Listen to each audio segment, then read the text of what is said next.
இந்த இடத்துல அண்ட் அப்படின்னு ஒரு கன்ஜெக்ஷன் இருக்குல்ல, இது யாரை டினோட் பண்ணுது? ஏயை பியை டினோட் பண்ணுதா இல்லை வந்து ஏயை டினோட் பண்ணுதா அப்படின்னு ஒரு கன்ஃபியூஷன் வரும். ஓகே, சரி, ரொம்ப சிம்பிள்.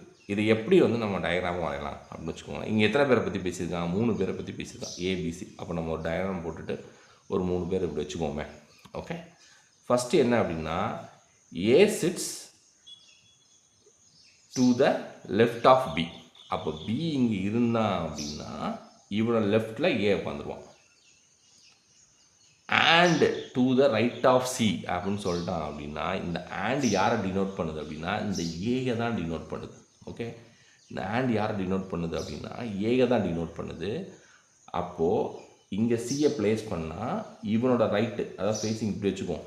ஓகே, ஃபேஸிங் இப்படி இருந்துச்சு அப்படின்னா இப்போ இவனோட ரைட் என்ன வந்திருக்கும் அப்படின்னா ஏ வந்து ப்ளேஸ் ஆகும். Understood R not? ஓகே, இது ரொம்ப ரொம்ப இம்பார்ட்டன்ட். அப்போது அண்ட் வந்துருச்சு அப்படின்னா அது யாரை டினோட் பண்ணணும் அப்படின்னா ஃபஸ்ட்டு யாரை பற்றி பேச ஆரம்பிக்கிறானோ அவனை டினோட் பண்ணும். ஓகே, அவனை வச்சு தான் நம்ம என்ன பண்ண முடியும் அப்படின்னா கொண்டு வர முடியும்.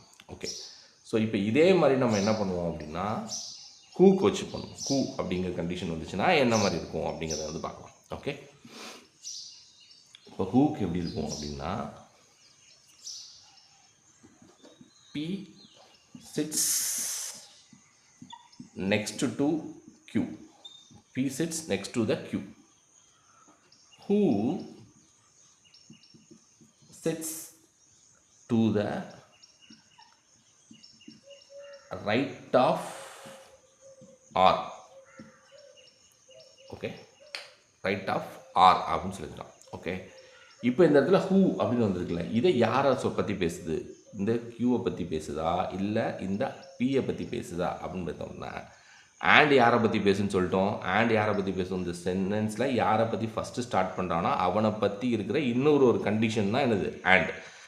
ஓகே, இப்போ ஹூ அப்படிங்கிறது 2 பீப்புளை கனெக்ட் பண்ணும்போது அப்படின்னா இந்த ஹூங்கிறது யாரை டினோட் பண்ணும்? அந்த ஹூக்கு பக்கத்தில் யார் இருக்கானோ அவனை தான் அது வந்து டினோட் பண்ணும். ஓகே, சரியா?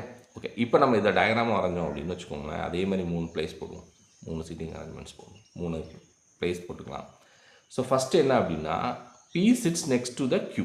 ஓகேவா, இதில் இன்னொரு கண்டிஷன் இருக்குது. என்ன அப்படின்னா வந்து P is at